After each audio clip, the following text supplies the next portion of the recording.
Thank you for taking the question. I wanted to ask Representative Lujan and the other members on the call about the vote by mail requirements in the HEROES Act.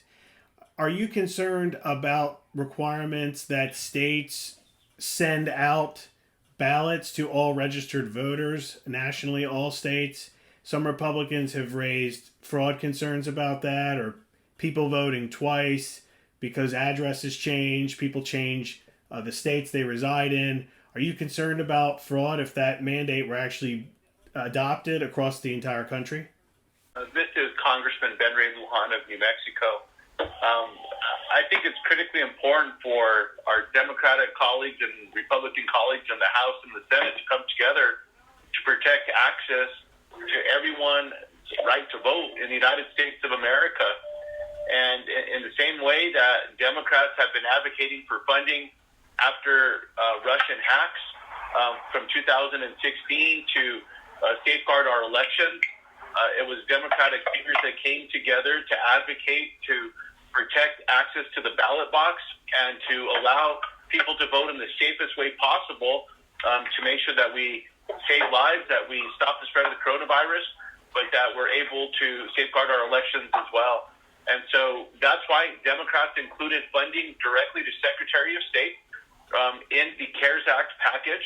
And it's also why Secretary of State, Democrats and Republicans from across the United States came together to ask Congress not just for more support to help with elections across the country, but to eliminate the match that was imposed, a 25% match for states and Secretary of State to take advantage of the funds included in the CARES Act. And so this was a bipartisan issue in the CARES Act to provide support to Secretary of State across the country. And I'm hopeful that it will be supported by Republicans and Democrats when we get the HEROES Act passed and signed into law by the President of the United States. I would just point out that there are several states in the United States that already conduct all elections entirely by mail, including Utah, Colorado, Oregon, Washington, Hawaii. And there's no evidence that the use of vote by mail in those states has created any of the problems that critics are now alleging.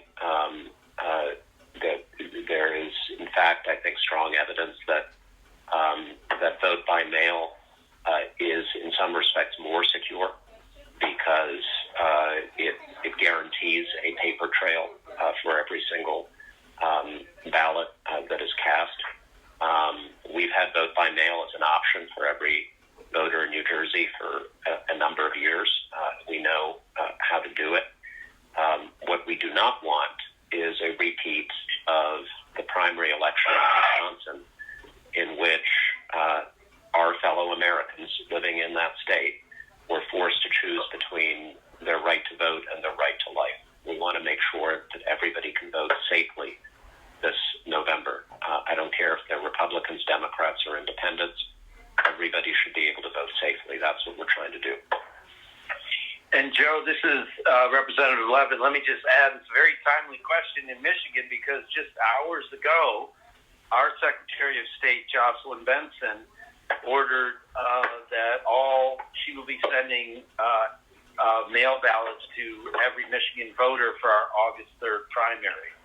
It's a matter of basic safety and protecting the sacred right to vote of all Americans, as Representative Malinowski said, completely without regard to party or no party. It's just what we need to do to keep our democracy healthy during this pandemic. Thank you, Representative Levin. Yeah, I certainly agree. This is Joe NEGUSE. I would concur with my colleagues and associate myself with their remarks. I happen to hail from one of the states that was mentioned, Colorado, which has one of the most advanced and secure voting systems in the country, and is one of 5 states that has an all-voting by mail system. My congressional district in 2018, Colorado's 2nd district, had the highest voter turnout in the United States of America. And that is because we have a voting system that ultimately ensures that every person who is legally eligible to vote has the ability to vote and is not forced to this option choice of that Senator Malinowski and others have mentioned, choosing what between their health being able to exercise their right to vote. So it's not a partisan issue in Colorado, and as we emulate these reforms nationwide, it shouldn't be a partisan issue at the federal level either.